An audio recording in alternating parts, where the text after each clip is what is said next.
Handicrafts have made a major comeback in the Indian fashion industry, yet here in South Africa, crafters seem to have a low profile. And there's no reason why this should be so, because we have some incredibly talented young people, like this week's rising star, Lloyd Moodley. Tevin went to Pietermaritzburg to meet him. Technology is fantastic.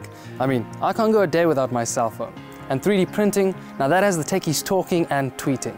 But still, there's something about making something on your own that really gets you going. Something a little like these, unique and from scratch. And that's why today we're about to meet Lloyd Moodley. Hey, those are mine. Oh, Lloyd, you made these. Yes, let me show you the rest. Let's do it. Well, so this is where you do the magic. Yeah, but before we get started, this is no place for pretty clothes. So you have to don some protective gear. I heard when you're not making jewelry, you're also making tools, knives, and musical instruments. Yeah. Is that true? That's pretty awesome. So is this the workstation? Yeah, this is the bench where everything gets assembled and finished. Okay, so it's getting really hot in here, and I'm assuming it's because of that, Lloyd. This is my furnace. This is what I use to heat up all the steel in order to shape it into knives and different tools. Really? So we can make a knife today? Yeah, let's get going. Cool, I'm excited. As you can see, we've got a piece of steel in there ready waiting for you. All right. These are your blacksmith tongs. Okay. And you'll need to choose your weapon. My weapon of choice, the hammer. Let's do it.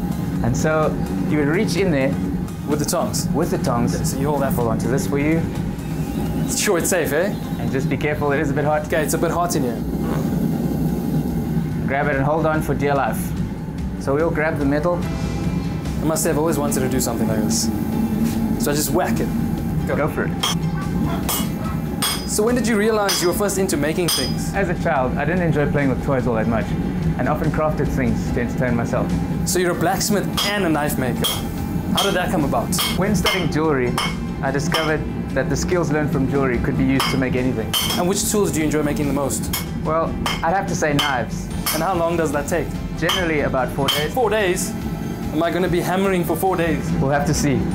So after countless hours of hammering and polishing and hammering and polishing and hammering and polishing, this is about halfway there, wouldn't you think? Yeah, yeah. So, knife aside, you're interested in jewelry making now. When did that begin? When I was younger, I got into beadwork, and the beadwork sort of led to jewelry. The Anglo Gold Ashanti competition. Tell us about that. Every year, the jewelry students at DUT are encouraged to take part in all the competitions to develop their designing skills. And so we took part in the Anglo Gold competition, and thankfully that materialized into me being selected as one of the finalists. Okay, so what I see from here, you've clearly made plenty of knives. Do you have more to show me? Yeah, let me show you the rest. Okay, let's do it. Wow, now that is an impressive selection of knives. But exactly what are those? Well, this is a collection of the stuff I've made over the years. Okay. On this corner, as you can see, it's the jewelry that I made at university as we learned different techniques. Well, those are the very first pair of earrings that I'd made out of beads. Wow. And that actually paved the way for me to get into jewelry.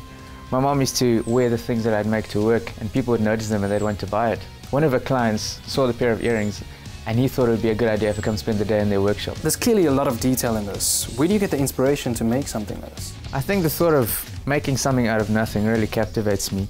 So I'm assuming this is what my knife would have looked like if I continued to whack it. It's pretty cool, pretty detailed as well. How do you get that done? The detail on this blade was achieved by electro-etching. Well, this is a collection of tools that I've made over the years when I started knife making. Each tool I made as was needed. As you can see, this is what I used to space out the stitches on the leatherwork. That's pretty cool. And all these tools incorporated metalwork and woodwork. These are amazing. Look at the detail. Now, I noticed a guitar behind you, an electric guitar. Yeah. Do you play? Yes, I do. Really? So you're going to play for us later? Yes, I'm looking forward to it. Before we do that, we've got a surprise for you. Cool. So I say you follow me, and then later on you play your guitar for me. Cool, let's go. Let's go. Remember you said you never really played with toys growing up?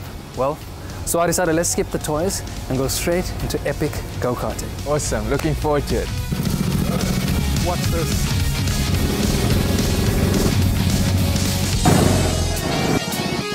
Time to go downhill. Woo!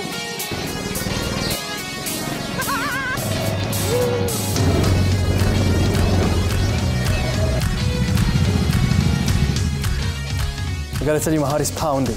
How was that for you? It was amazing. Let's get out of here. Cool. That was great, man. So, Lloyd, about that guitar. About that. Lloyd leads the musical praise and worship at his church, where he enjoys spending quality time with his friends. I know a girl, she puts the color inside my world. And she's just like a maze, where all of her walls are continually changed. And I've done all I can to stand on the steps with my heart in my hand. Thanks so much for that performance, man. We have a future rock star in the making. A pleasure. So, when was the first time you played a musical instrument? From a very young age, when my parents used to be part of another church, we were all upstage, helping them from playing the recorder to the penny whistle. And how many instruments do you play? Presently, it's 3. As you've seen, electric is one of them. The other 2 are acoustic and bass. So do you find playing music sort of gets your mind clear and off all the blacksmithing during the day? I love it. It's one of the best ways I find to get lost from my thoughts and just everything else fades away. I'm as brand conscious as everyone else, but my time with Lloyd has got me thinking, would it be better to own something completely handmade and unique, or own something that everyone else owns? Thanks so much for today, Lloyd. My time with you has given me a newfound respect for exactly what the 2 hands and the brain can achieve.